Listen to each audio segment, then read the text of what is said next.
harakabaho umunsi Imana yakuduhaye. Uwo yakundaga kumbwira ati ibyo uzakora byose kujya wita ku bana ko byanze nyine akatugaragariza urukundo nk'umubyeyi pe.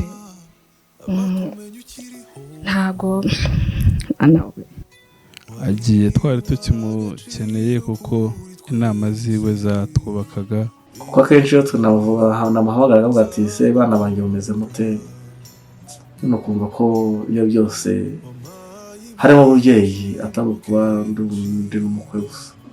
ngiye twarakuranye cyane kuko akenshi nakundaga kuba ndi kumwe nawe ni nkaho ari we wandeze. yari umuntu mwiza pe, sinabona uko nabivuga.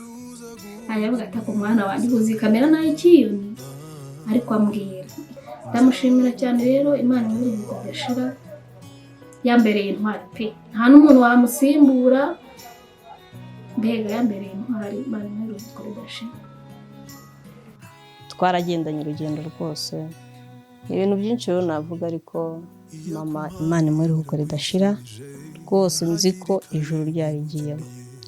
kuvuga ngo papa yadusize turi abana 7 ku myaka 38, araturera, nta n'umwe utakaje kujya kwiga kubera wenda ngo papa adahari, agiye abana be bose abashyingiye ku isaha nk'iyi ngiyi. rero nyine twamubuze, yasinziriye.